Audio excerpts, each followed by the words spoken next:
लिहाजा मुझे पूरा हक है कि अपनी सफ़ों में मौजूद बदजातों को मैं नाम लेकर कहूँ ये बदजात कश्मीरी है। कश्मीरी वो है जो सैयद अली गिलानी का मानने वाला है। कश्मीरी वो है जो सईदी रसूलुल्लाह के दीन की हिफाजत करने वाला है, जो बुरहान वानी वाला है। ये कश्मीरी हैं और हम इन कश्मीरियों को ओन करते हैं। ये हमारा खून है, हमारे रिश्तेदार हैं, हमारे भाई हैं। महबूबा मुफ्ती, फ़ारूक अब्दुल्ला, ये नापाक शौकत कश्मीरी जो अपने आप को कश्मीरी कहता है, ये बदजात है, ये कश्मीरी नहीं है। ये लानती लोग हैं, मरदूद लोग हैं, दीन और उम्मत से खारिज लोग हैं, सईदी रसूलुल्लाह के गद्दार लोग हैं। मुशरिकों के लिए रास्ता साफ कर रहे हैं कि ये आज़ाद कश्मीर में दाखिल हो जाए। अस्सलाम वालेकुम, नमस्ते इंडियन दोस्तों। ये जो लाल टोपी वाला बंदा है ना, ये इतना घटिया तरीन बंदा है कि मैं आपको क्या ही बताऊं। सरेआम सोशल मीडिया पर अपने वॉइस अब जारी कर रहा है और कश्मीरियों को, कश्मीरी लोगों को इस तरीके से बेइज्जत कर रहा है कि आप सुन के ही आप भी हैरान हो जाएंगे। आप भी सुन के हैरान हो जाएंगे कि मेरी बात एक बार इस लाल टोपी तक पहुंच जाए। इसको मैं ये बात बताना चाहता हूं कि इस तरीके से आप जो है वो अपने लोगों को मुखातिब करेंगे कि भाई पाकिस्तान में रहना है। कश्मीरी उन भाइयों को अब गाली दे रहे हैं जो कि इस वक्त मजबूर है, इस वक्त मजबूर है। एक तरफ इंडियन दोस्तों, मैं आपको एक बात बताता हूँ, कश्मीर अलग से आजादी मांग रहे हैं। बलूचिस्तान में तो एक बहुत बड़ा सैलाब आया है, वो तो इतनी जंगें हो रही है, इतनी फसादें हो रही हैं, इतनी लड़ाइयां हो रही हैं। फौज जो है वो संभलने में नहीं आ रहा भाई, फौज उसे संभाल ही नहीं सकता। वो फौज जो कि दुनिया का नंबर 1 फौज है, वो अभी तक अमन ही नहीं ला सकता बलूचिस्तान में भाई। वो ये अलग से जो है वो आजादी मांग रहे हैं, सिंध अलग से आजादी मांग रहे हैं, खैबर पख्तूनख्वा अलग से आजादी मांग रहे हैं भाई साहब। यानी कि 4 सूबे है ना, 3 सूबे तो अलग से जो है वो आजादी मांग रहे हैं, 3 सूबे अलग से आजादी मांग रहे हैं और एक सूबा पंजाब रहता है जो कि सिर्फ अकेला पाकिस्तान है। और ये लाल टोपी वाला बंदा है, ये तो सरेआम जो है वो कश्मीरियों को बेइज्जत कर रहा है। पता नहीं किस कोने में छुपा हुआ है, पता नहीं कहाँ है, वॉइस से जारी कर रहा है और इस्लाम के नाम पे कह रहा है कि हम बड़े जो है वो 30 मार खान है भाई। और इस तरीके से बेइज्जत लोगों को कर रहा है, खुद के लोगों को बेइज्जत कर रहा है कि तुम लोग ऐसे हो, तुम लोग वैसे हो। ये जो जो लफ्ज इस्तेमाल करता है ना, मुझे शर्म आती है भाई, मुझे शर्म आती है इनको सुन के। सबसे पहले आप सुने इनकी किस तरीके से ये कश्मीरियों को बेइज्जत कर रहा है, किस तरीके से आवाम को बेइज्जत कर रहा है।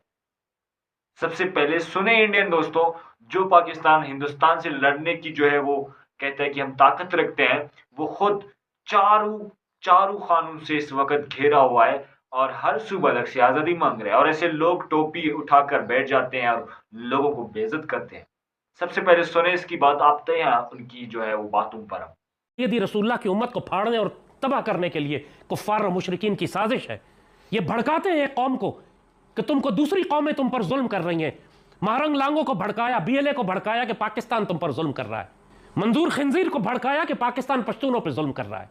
एक और मीर जाफर, मीर सादिक शौकर मीर कश्मीर में पैदा हुआ है, बदजात कहीं का, बदजात कश्मीरी, जो कहता है कि हम पाकिस्तान से आज़ादी लेंगे।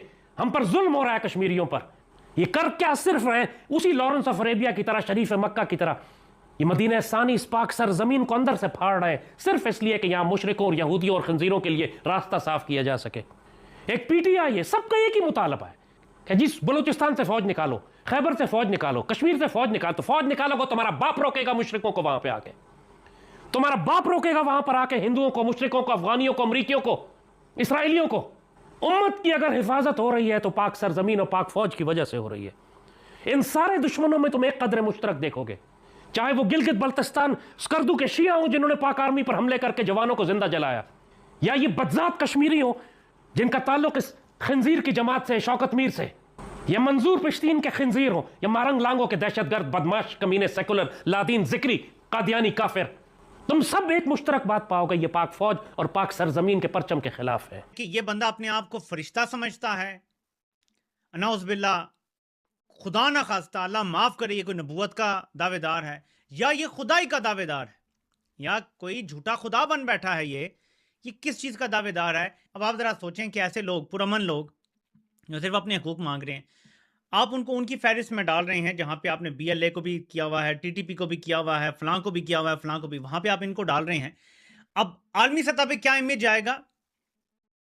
आपने जो कलअदम करार देने का मैकेनिज्म रखा हुआ है या उसकी वैल्यू आपने ख़त्म कर दी है। जैसे आपने दहशतगर्दी के मुकदमे बना के सियासतदानों पे दहशतगर्दी के मुकदमों और दहशतगर्दी की अदालतें जो हैं उनको आपने टके टोकरी कर दिया है। आपने कलदम शलदम को भी टके टोकरी कर दिया है।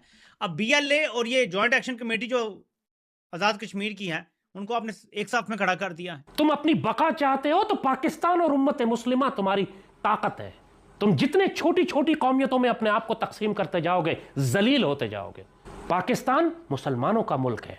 ये शौकत मीर हरामखोर का बच्चा हो बदजात, या मंजूर खंजीर हो, या मारंग लांग हो, या सिंधु देश वाले हो, या वो जो पंजाबी सब नेशनलिस्ट है जो ग्रेटर पंजाब बनाना चाहते हैं, रंजीत सिंह का मुजस्समा लगाते हैं लाहौर के किले पर, या वो बदजात हैं जो किसी और कौमियत और लिसानियत पर चाहे महाजर के नाम पर क्यों ना पाकिस्तान को तकसीम दर तकसीम करते हैं, इस पाक सरजमीन की वहदत को पारा पारा करते हैं। पूरी मुसलमान दुनिया में उन्होंने कौमियत और लिसानियत और फ़िरक़ावारियत में कौम को, उस मुसलमान उम्मत को जो तकसीम किया है। शेख मुजीब के बारे में 1948 में कायद आज़म ने फरमाया था, 47-48 में कायद आज़म ने फरमाया था जब उसने बंगाली ज़बान पर फसाद किया था। कायद आज़म ने कहा था ये 5th कॉलमिस्ट तुम्हारी सफ़ों में हैं, ये गद्दार हैं, इनसे बच कर रहना। कायद आज़म की तकरीर थी ढाका में जिस पर इसने फसाद किया था। कायद आज़म की तकरीर के बाद इसको गिरफ्तार किया गया। खुद मुजीब कहता है पहले मैं 1948 में जेल गया। इसने जानकर बंगाली कौम को उम्मत रसूल से निकाल दिया। पहले ये मदीना सानी का हिस्सा थे, पहले इनकी आइडियोलॉजी ला इलाहा इल्लल्लाह थी। इन्होंने पाकिस्तान सईदी रसूलुल्लाह के नाम पर ला इलाहा इल्लल्लाह पर बनाया था। इन्होंने जानकर अपने आप को सईदी रसूलुल्लाह की उम्मत से अलग करके बंगालिस्तान बना लिया, बांग्लादेश। कौन सा घर है जिसमें इख्तिलाफ नहीं होता? इसका इलाज ये है कि तुम सईदी रसूलुल्लाह की उम्मत को आग लगा दो। क्या हासिल कर लिया बांग्लादेश ने 50 साल में अलग होकर? क्या मुसलमान दुनिया में उनकी इज्जत है? क्या कुफार पर उनका रोब है? क्या किरदार है मुस्लिम दुनिया में उनका? मछली पकड़ते रहते हैं, कपड़ा बेचते हैं, पतलूने बनियाने। दुनिया से क्या, दुनिया का बड़ी अच्छी जीडीपी है उनकी, इज्जत कितनी है? 2 कौड़ी की नहीं। ये शौकत और इसके साथ जो इसका टोला है बदजात कश्मीरी, जाहिर है कश्मीर में बहुत बड़ी तादाद आज़ाद कश्मीर में भी पाकिस्तान से प्यार करने वालों की है। हम उनसे मुखातिब नहीं है। जो पाकिस्तान का गद्दार है वो बदजात कश्मीरी है। जो पाकिस्तान से प्यार करने वाला है वो हमारा भाई है। मैं खुद कश्मीरी हूँ, मेरा सारा खून कश्मीरी है, मेरा ननियाल कश्मीरी है। लिहाजा मुझे पूरा हक है कि अपनी सफ़ों में मौजूद बदजातों को मैं नाम लेकर कहूँ ये बदजात कश्मीरी है। कश्मीरी वो है जो सैयद अली गिलानी का मानने वाला है। कश्मीरी वो है जो सईदी रसूलुल्लाह के दीन की हिफाजत करने वाला है, जो बुरहान वानी वाला है। ये कश्मीरी है और हम इन कश्मीरियों को ओन करते हैं। ये हमारा खून है, हमारे रिश्तेदार हैं, हमारे भाई हैं। महबूबा मुफ्ती, फ़ारूक अब्दुल्ला, ये नापाक शौकत कश्मीरी जो अपने आप को कश्मीरी कहता है, ये बदजात है, ये कश्मीरी नहीं है। ये लानती लोग हैं, मरदूद लोग हैं, दीन और उम्मत से खारिज लोग हैं, सईदी रसूलुल्लाह के गद्दार लोग हैं। मुशरिकों के लिए रास्ता साफ कर रहे हैं कि ये आज़ाद कश्मीर में दाखिल हो जाए। इनका प्लान हम साफ बता रहे हैं आपको। ये पूरे आज़ाद कश्मीर को ब्लॉक करना चाहते हैं ताकि भारतीय फ़ौज बहुत सुकून से आज़ाद कश्मीर में दाखिल हो जाए और पाकिस्तान आर्मी को मूव करने का मौका ना मिले। ये गेम प्लान है सारा, बाकी बकवास है सारी। असल मकसद है अखंड अफगानिस्तान बनाना। असल मकसद है इसराइल और भारत, ग्रेटर इसराइल और अखंड भारत बनाना। वाह जी वाह। वो कहते हैं कि हिंदुस्तान तो जरूर आएगा ना इस मसले में। हिंदुस्तान को आप घसीटोगे, जरूर घसीटोगे। वो कहते हैं कि हिंदुस्तान को आपने रस्सी में जो है वो बांधा हुआ है और आप उसे खींचे जा रहे हैं। किसी भी मसले में आप उसे खींचे जा रहे हैं। हिंदुस्तान का कहीं भी कोई भी हाथ ना हो भाई, ये खींचते हैं उसे। ये कुछ ऐसे सोशल मीडिया वाले खींचते हैं उसे। देखिए भाई, देखिए लाल टोपी वाले भाई, यहाँ पे बहुत बड़ा मसला चल रहा है पाकिस्तान में खान साहब को लेकर। ये बात सच है ना कि खान इस वक्त आप लोगों पर हावी हुआ है। खान इस वक्त पूरी पाकिस्तान में इस वक्त एक बड़ी सेलिब्रिटी, एक बड़ा नाम है, अवाम पूरा उसके साथ है। खैबर पख्तूनख्वा तो 100% उसके साथ है और वो आपसे लड़ रहे हैं और आप खुद के दहशत गर्दों को संभाल ही नहीं सकते। इल्जाम कभी हिंदुस्तान पर ठहरता है। देखिए एक मेरी बात सुने इंडियन मेरे भाइयों, देखिए हम हमेशा से कहते हैं कि भाई पाकिस्तान में दहशतगर्दी आम है, ठीक है, आप भी कहते हैं, लेकिन क्यों है आम? हमारी बगल में अफगानिस्तान है, हमारी बगल में जो है वो लाल टोपी से मैं पूछता हूँ कि भाई साहब ईरान है, वहां पे तो कोई मसला नहीं है। हमारी बगल में चाइना है, वहां पे तो कोई मसला नहीं है। हमारे यहाँ भी मसला क्यों पैदा होता है? हमेशा हम ही क्यों ठहर जाते हैं दहशतगर्दी के मामले में? और आप तो कहते हैं ना कि पाकिस्तान आर्मी ने सब कुछ संभाला हुआ है, पीटीआई खराब कर रहा है, ये खराब कर रहा है, वो फिलाना खराब कर रहा है। आप कहते हैं पाकिस्तान आर्मी ने सब कुछ संभाला हुआ है, तो यार अभी तक आपने कश्मीर, बलूचिस्तान, खैबर पख्तूनख्वा में अमन क्यों नहीं लाया? अमन क्यों नहीं ला सकते आप? अमन तो लाके दिखाए भाई। नहीं हो सकता आपसे। अब इंडियन दोस्तों, आपका क्या ख्याल है कमेंट सेक्शन में मुझे जरूर से बताएं इस लाल टोपी वाले के बारे में।